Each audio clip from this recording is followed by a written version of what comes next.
El apóstol Pablo habló y dijo que Dios estaba en Cristo reconciliando consigo al mundo, no teniendo en cuenta a los hombres sus pecados. Si es que en tu corazón tú sabes que has entregado tu vida a Cristo, la reconciliación con el Padre ya es un hecho. Ya fue algo consumado y ya fue algo que ocurrió. Quiero que leas conmigo Primera de Pedro, capítulo 1, por favor. El apóstol Pedro estaba hablando específicamente a un grupo de personas en particular. Un grupo de personas que no se encontraba en las mejores condiciones o en la mejor situación, pero que eran personas que necesitaban ser guiadas, ser direccionadas de aquello que el Señor quería hacer en el momento. Ya estaba claro que había una consumación en Cristo y había una eternidad en el Señor, pero ahora, ¿yo qué hago? ¿Sí? Ahora estoy en Cristo. ¿Y qué sigue?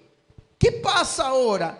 ¿Qué he de hacer? ¿Qué ha de acontecer? Y el apóstol Pedro, le habló a una iglesia en específico, y quiero que lo leas conmigo desde el versículo 1. Pedro, apóstol de Jesucristo, ¿a los qué?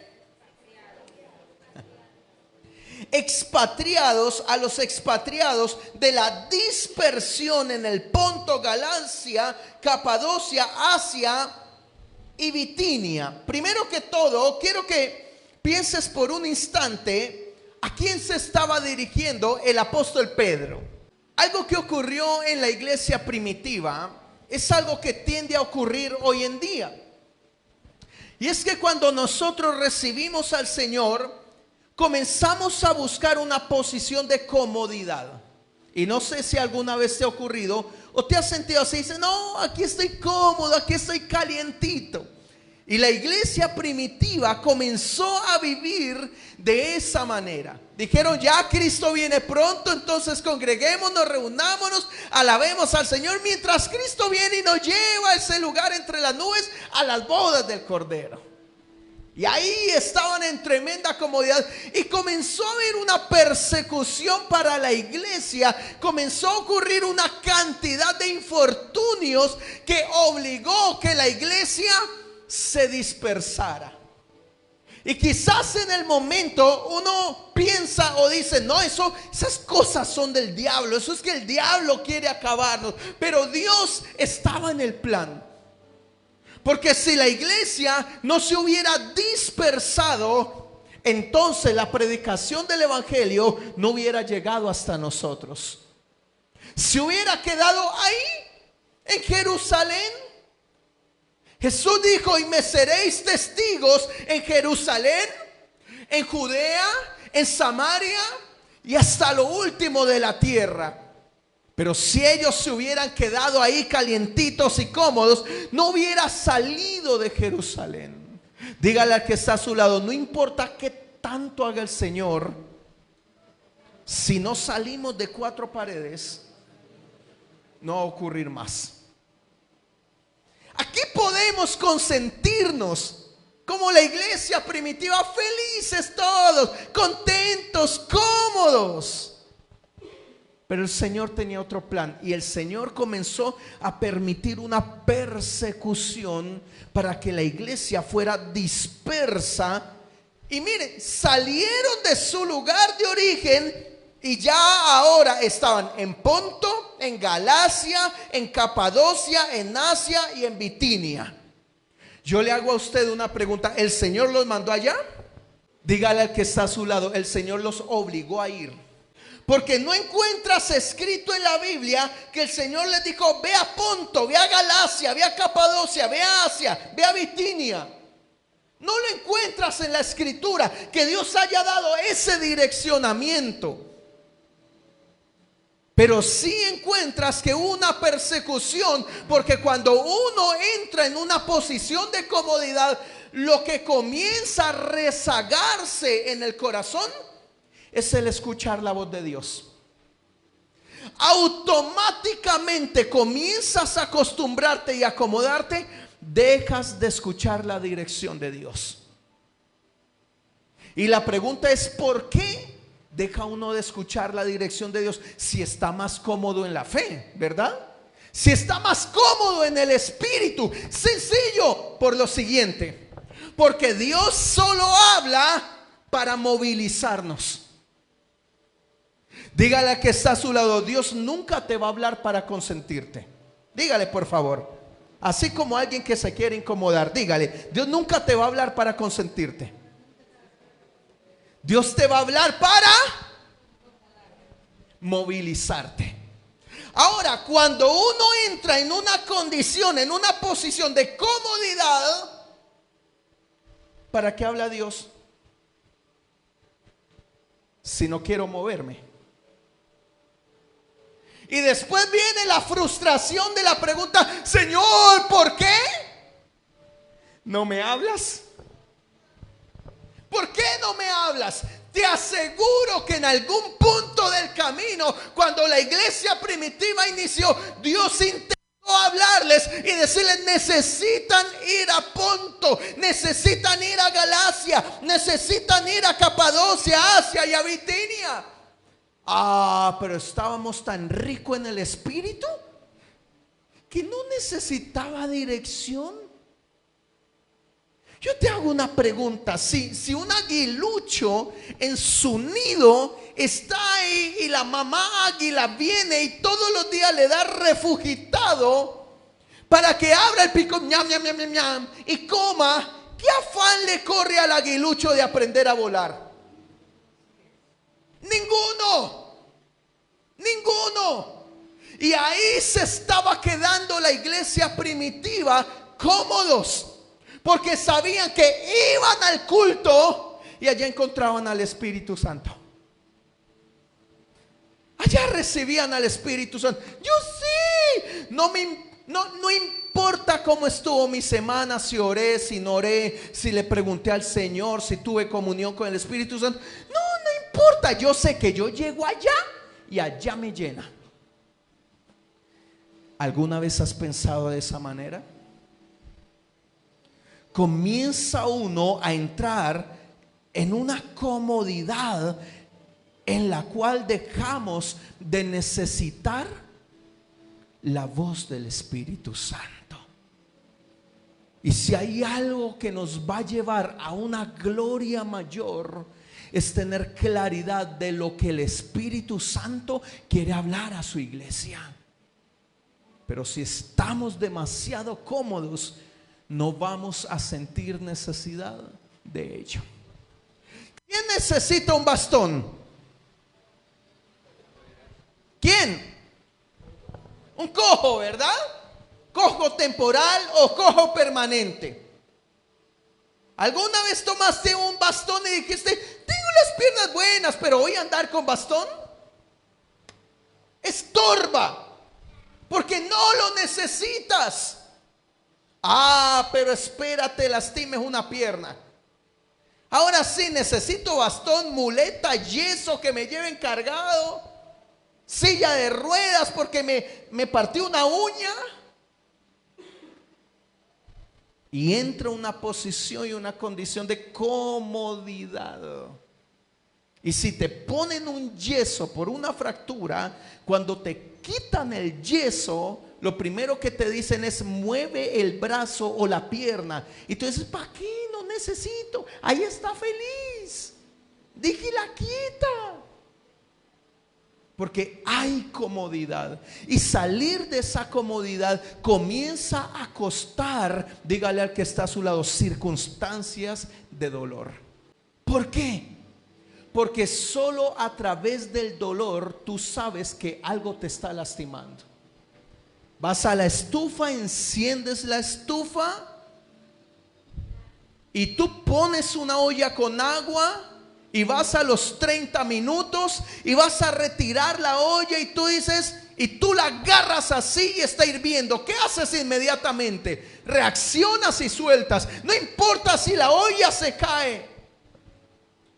¿Y qué generó esa reacción? para que la soltaras. Dele un codacito a alguien y dígale: dolor, dolor.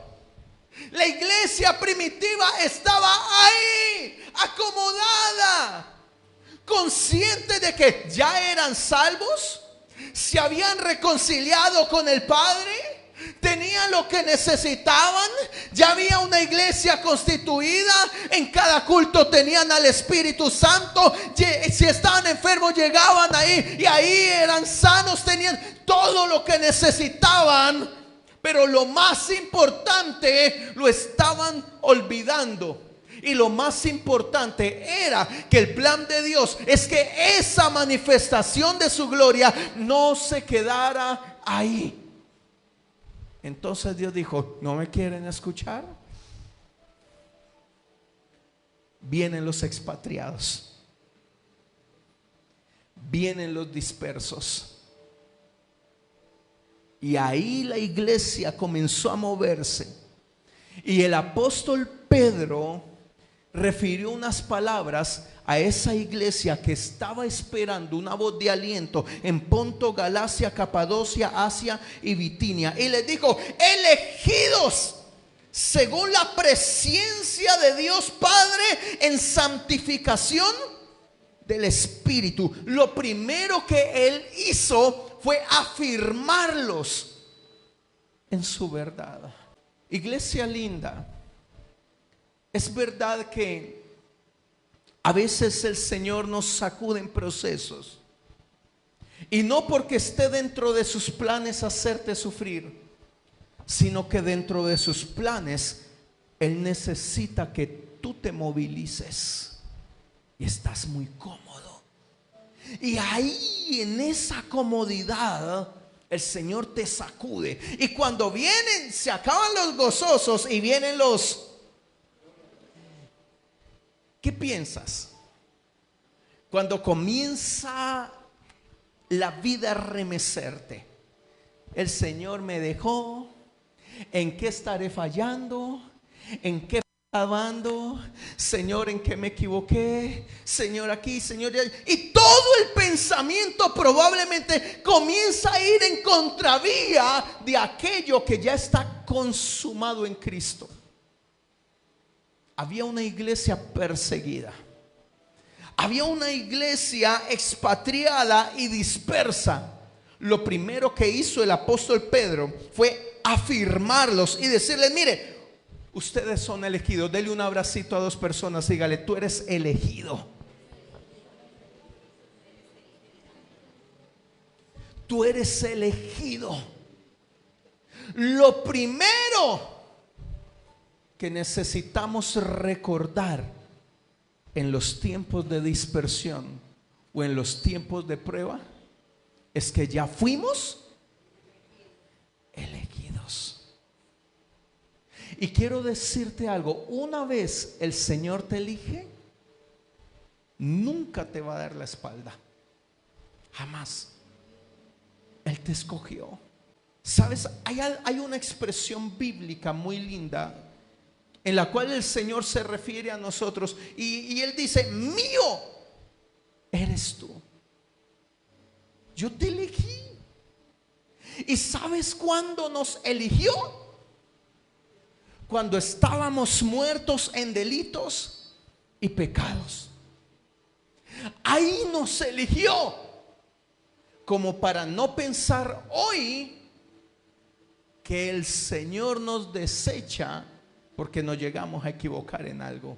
No, el Señor no te ha desechado. Si te has encontrado en una circunstancia así en tu vida, es que te acostumbraste tanto que el Señor necesita remecerte para que sigas el rumbo de su voluntad. Eso es lo que el Señor quiere hacer. Eso es lo que el Señor quiere manifestar en tu vida. Elegidos según la presencia de Dios Padre en santificación. ¿De quién? Léalo por favor. ¿Quién te santifica? ¿Quién te santifica? ¿Tus obras? Tus obras no te santifican. El Señor te santificó por el Espíritu Santo. Si nuestras obras nos santificaran, ya hace rato no existiríamos por aquí. Pero el Señor te santificó por el Espíritu Santo. ¿Y por qué por el Espíritu Santo?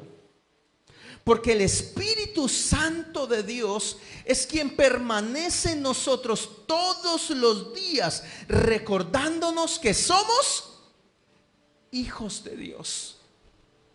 Si hay algo que nosotros necesitamos en nuestros días, es no olvidar que somos elegidos, pero también recordar cada día por el Espíritu Santo que fuimos santificados en Él, fuimos apartados para su obra, fuimos apartados para su propósito y para su perfecta voluntad. Amén, iglesia.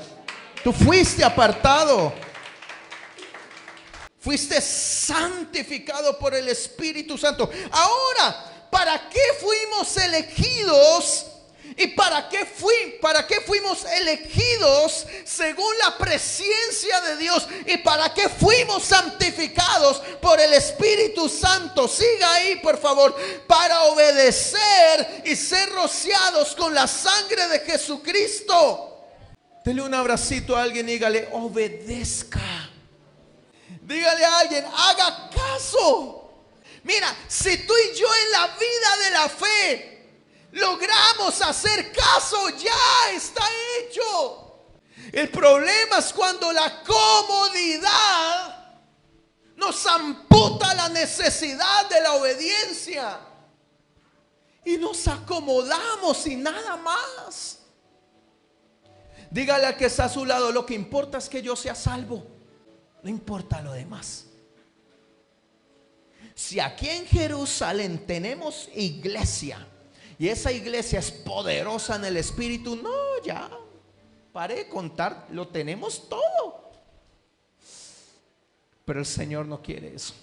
El Señor quiere que entendamos que esa salvación y esa llenura del Espíritu Santo tiene que ser impartida a todas aquellas personas que necesitan pasar de muerte a vida. Ellos necesitan lo que tú tienes. Y muchas veces en ese vivir sabroso, todos los días en el Señor, todo se me da a pedir de boca, nos quedamos ahí, acomodados, acostumbrados. ¿Cuándo fue la última vez que te ocurrió algo que te hizo pegar una carrera? Piensa por un instante. Y me refiero a pegar una carrera, no correr físicamente, sino angustiarte.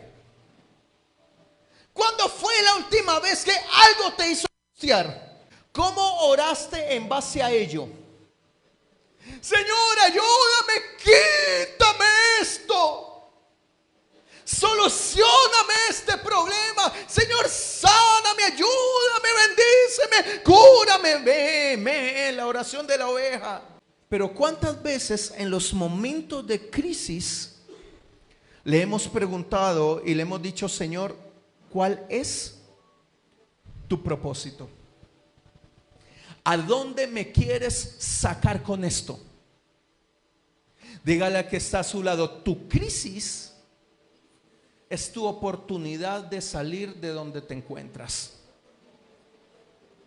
Pero no quiero salir de donde me encuentro, estoy cómodo. Quizás tú sí, el Señor no. Quizás yo sí, estoy cómodo, el Señor no.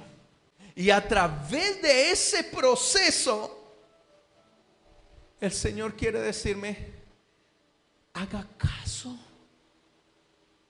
haga caso. Si la iglesia primitiva hubiera escuchado ese haga caso antes de ser dispersos, ¿hubieran experimentado persecución? Nunca, porque hubieran hecho caso. nuestros momentos de dificultad en el Señor, porque son en el Señor, porque nunca nos hemos salido de su presencia. Amén. Nuestras dificultades en el Señor son esos llamados de atención en los cuales el Señor dice: hey, haga caso, haz caso. Dice: no, estoy demasiado cómodo, a mí me gusta así, lo importante es que yo reciba, no importa el resto. Y el Señor dice: entonces viene un naufragio. En la Biblia está escrito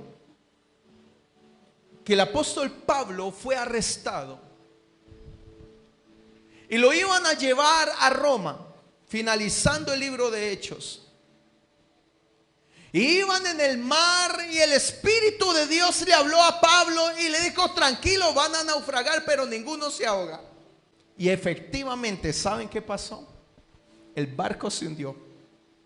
¿Y sabes qué dijo Pablo cuando comenzó el naufragio? Dijo: tranquilos, el Señor me ha dicho que nadie va a perecer. Hay propósito en esto. Llegaron a la isla de Malta. Todos los indígenas de la isla se convirtieron a Cristo. Vieron milagros, señales, maravillas, prodigios. Hubo salvación en esa isla. ¿Había propósito? Yo te hago una pregunta. Si el apóstol Pablo estuviera cómodo, ¿hubiera escuchado al Espíritu Santo decir eso? Y ahora, si no lo hubiera escuchado, ¿qué crees que hubiera hecho Pablo en el naufragio? ¡Me muero! ¿Cuánto aquí hemos pensado eso? Aquí ya no aguanto más. ¿Te has sentido así? ¿Has pensado eso? ¿O eres de los que dices: Señor, esto es una circunstancia para que tu propósito se manifieste? ¿Cuál es tu propósito? Para yo poder obedecerlo. Hemos tenido momentos de naufragio en muchos días de nuestras vidas, en una circunstancia o en otra. ¿Qué nos ha quedado de eso? La desesperación y rogar al Señor que nos saque y no me dejes ahogar. ¿O de eso ha quedado una oración en la cual le decimos: Señor, revélame tu propósito y muéstrame tu voluntad para poder caminar en obediencia? ¿Qué hay en nuestros corazones? ¿Hay dificultad para poder obedecer a Dios por la comodidad de nuestras vidas? Yo te hago una pregunta. ¿Cómo está tu economía? ¿Cómo está tu salud? Bien, vamos bien. Y si fuera lo contrario, ¿cuál sería tu actitud? ¿De comodidad? Si hubiera enfermedad, ¿qué haríamos? Clamar al Señor: sáname. ¿Y por qué no clamamos cuando estamos sanos? ¿Cuántos de nosotros hemos tenido en algún punto de nuestra vida la tendencia de querer prestarle más atención al Señor cuando hemos estado en circunstancias difíciles que cuando todo se da a pedir de boca? ¿Sí le ha pasado? ¿Sabías que los días en los que más deberíamos prestarle atención al Señor es en aquellos días donde nos estamos sintiendo plenos? Los días más peligrosos de tu vida no son tus días de naufragio. Los días más peligrosos en el Señor son aquellos días donde te sientes cómodo, porque ahí bajas la guardia y cuando el Señor envía un proceso, no he escuchado su voz. Dígale a que está a su lado: necesitamos oír su voz. Nunca olvidar que fuimos elegidos. Sacúdale y dígale: fuiste elegido por Dios. Ahora sacúdale y dígale: fuiste santificado en el Espíritu. Dígale: ¿para qué? Léalo. Ahí está la chiva. para hacer caso, para hacer caso. ¿Saben qué es lo que más tortura la mente de un religioso? Pensar constantemente de que hoy el Señor me toma y mañana me bota. Al otro día me toma y después me bota. Y vivimos con ese temor de que el Señor nos va a desechar a cualquier momento. Esa es la mente de un religioso. Pero la mente de alguien que ha visto la obra de Cristo en su vida, en realidad, sabe que fue elegido. Y esa elección permanece hoy, mañana y por los siglos de los siglos. Amén, iglesia. Permanece para siempre. Pero necesitamos vivir esa verdad en nuestros corazones. Mira, el mayor problema no es que te equivoques en algún momento de tu vida. El mayor problema es que llegues a sentirte tan cómodo en tu vida que dejes de obedecer a Dios. Ese es el problema. Dice, pero todo marcha bien, todo marcha bien. Nunca va a marchar lo suficientemente bien si en nuestro corazón no está la intención de la obediencia al Padre. Porque si no hay obediencia, de cuando en cuando, dígale a que está a su lado, veremos muchos naufragios. Necesitamos verlo y entenderlo. Lea el versículo 3 conmigo, por favor. Bendito el Dios y Padre de nuestro Señor Jesucristo, que según su grande misericordia. ¿Cuántos creemos que su misericordia es grande? Digan amén. Nos hizo renacer para una esperanza viva por la resurrección de Jesucristo de los muertos. Porque su misericordia es grande. No porque tú y yo lo merezcamos. No son tus obras las que te salvaron. Fue la obra de Cristo en la cruz del Calvario la que solucionó tu muerte eterna y te dio una vida y vida en abundancia. Fue la obra de Cristo. Fue esa. ¿Y para qué ocurrió eso? Para que pudieras renacer para una esperanza viva. Tú tienes esta botella. ¿Se han escuchado el término el agua es vida? Tú tienes esta botella con agua y tú la dejas aquí y te da sed. Y te da sed. Y tú miras la botella. Dices, tengo sed, tengo sed. Y miras la botella y dices, tengo sed, tengo sed. ¿El agua te está saciando? ¿Qué tienes que hacer para saciar tu sed? Dígale a que está a su lado, hacer algo. Tomarla, destaparla y beberla. La vida de la fe no se trata de simplemente existir pensando que ya algo ocurrió y no hay nada más que hacer. La vida de la fe es una vida activa donde el Señor quiere hacernos productivos en todas las cosas a través de la obediencia a su voluntad perfecta.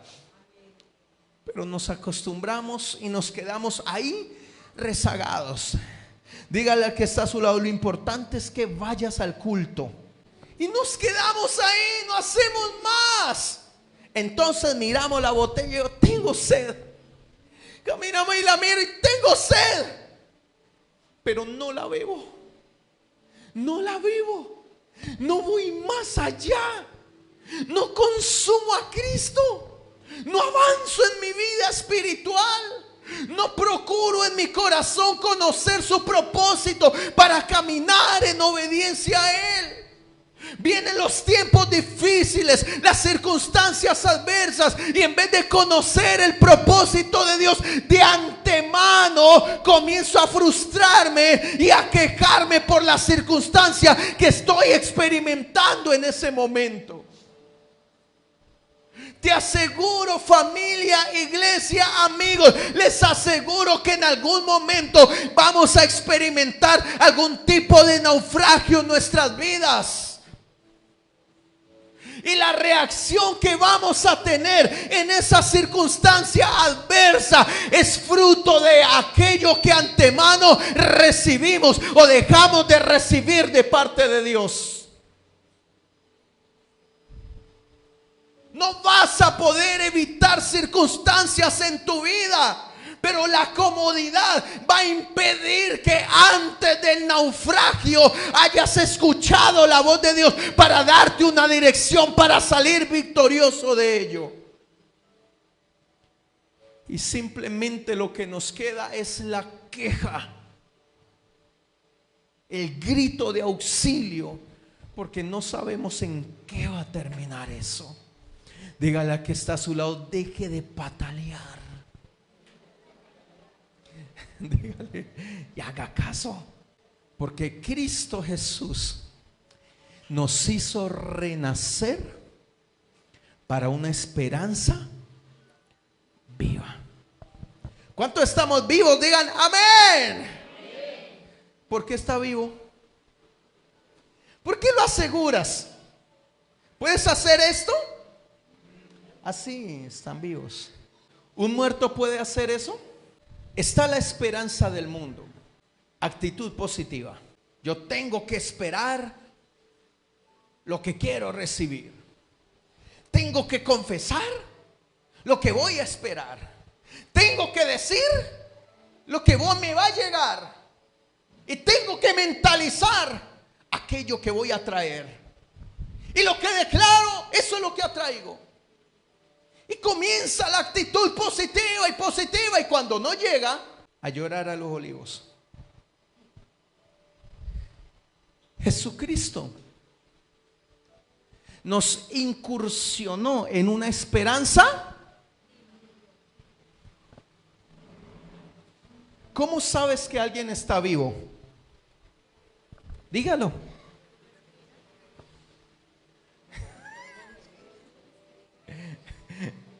Hace algo, ¿verdad? Si alguien, usted ve, llama a alguien, lo sacó y no hace nada, usted va a tomarle el pulso, le pone el espejito en la nariz y comienza a revisar a ver si funciona su corazón, si aún respira. Y si no lo hace, está muerto. La vida de la fe es exactamente igual. Tú y yo fuimos cubiertos dentro del contexto de una esperanza.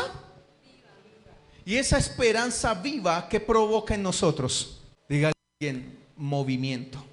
No se trata de solo pensar y nada más. No se trata de solo ser parte de una liturgia y decir, lo importante es yo ser parte de esto. Se trata de que nuestra vida en Jesucristo tenga un movimiento constante, permanente, dando frutos de vida, porque para ello fuiste elegido, iglesia. ¿Alguien lo puede creer y decir amén?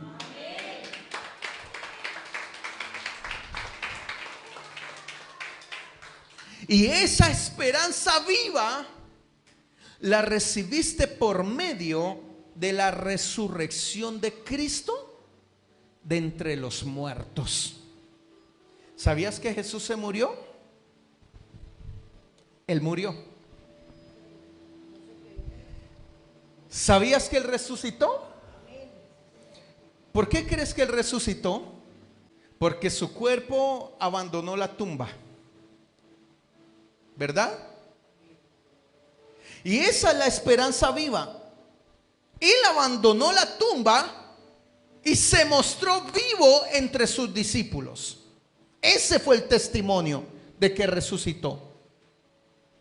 ¿Cuántos somos salvos aquí? Levanten la mano y digan amén. ¿Por qué lo dices? ¿Sabías que antes de ser salvo estabas muerto? ¿Estabas muerta? ¿Cuántos lo sabían? Estábamos muertos completamente. Y Cristo nos pasó de muerte a vida. ¿Estás vivo en Cristo? ¿Por qué lo dices? Yo sé por qué Cristo resucitó. Yo lo sé. Y sé por qué murió. Porque su cuerpo dejó de respirar. Lo sepultaron allá en una tumba, en lo interno de una caverna. Lo envolvieron en un sudario. Se aseguraron que estuviera muerto. Entonces sé que murió. Ahora sé que resucitó porque hay una evidencia de movimiento después de su muerte. Ahora tú y yo estábamos muertos en nuestros delitos y pecados. Cristo Jesús en su esperanza viva nos dio vida y vida en abundancia. Pasamos de muerte a vida en el Rey de Reyes y Señor de Señores. Hoy te pregunto, ¿cuál es la evidencia de que estás vivo en Él? ¿Cuál es la evidencia? Ay, la comodidad. Mientras más cómodos nos encontramos, más nos parecemos a un muerto. Y termino volviendo al principio del texto. Y como muchos que habían pasado de muerte a vida, habían recibido a Cristo y habían sido sellados por el Espíritu Santo, pero entraron en una condición de comodidad, el Señor tuvo que hacer algo. Si tú quieres verificar si alguien está dormido, despierto o se murió, ¿qué haces? Eso haces, lo mueves, ¿cierto? Lo mueves. ¿Qué hizo el Señor con la iglesia? Ya dijo, ¡hey! ¿Estás vivo? Ya te volviste a morir. Los movió.